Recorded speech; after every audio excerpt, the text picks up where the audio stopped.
Hey guys, I'm outside and I'm having to sit sideways in my chair because my dog's been out here playing it and he's with me now and he is in need of attention, so he won't let me sit the other way without putting his paws on my Chromebook.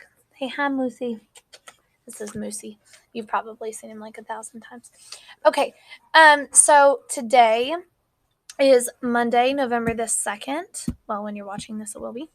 And here are our instructions for today. You're just preparing for a test that you're going to take tomorrow over Unit 2. Some things I want to go over just that I haven't said in a while, maybe, goodness, since the beginning of the year. Things that you should be doing. I explained this at the very beginning of the year. SSR 10 minutes. That means that you read silently by yourself for 10 minutes, okay? Out of a book, out of an online PDF. I offered to buy you one. I told you you'd come pick one up from the school for me. You're supposed to be reading every day. And you're also supposed to be answering these digital comp questions every day. I have done several digital comp checks. We're going to be doing another one this. Ow!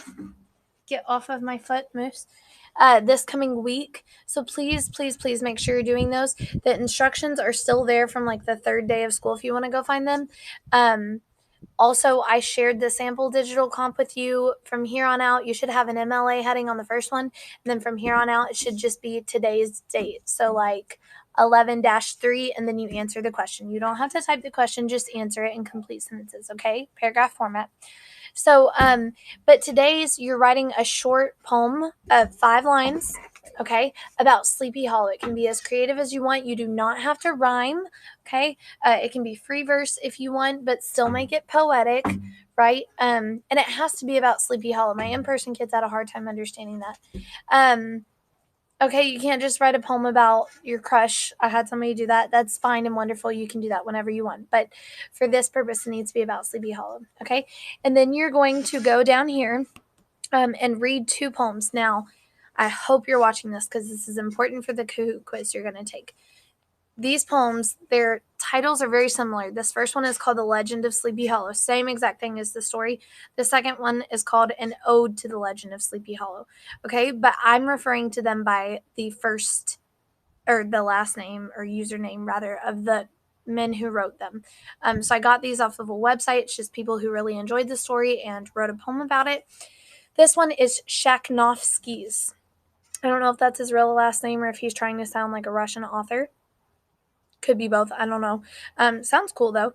And he wrote The Legend of Sleepy Hollow, and it's this one. If you ever visit New York, there's a warning you should know. Beware of Sleepy Hollow. It's a place where you dare not go. For there is an age-old story that the villagers believe is true about a ghastly specter who will prey on the likes of you. Buried in the ancient churchyard is a trooper without a head, and in the gloomy moonlight he rises from the dead. Known as the Headless Horseman, he rides the road at night, forever searching for his head. He's such an eerie sight. They tell of a gangling teacher who courted a winsome miss, a wealthy farmer's daughter, who promised a life of bliss.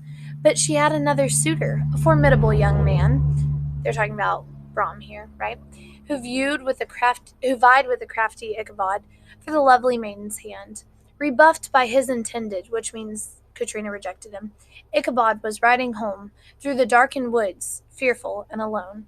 When suddenly a rider came, his eyes grew wide with fear. It was the Headless Horseman, and he was drawing near. Faster and faster through the trees he chased poor Ichabod Crane, who fled the village that same night and was never seen there again.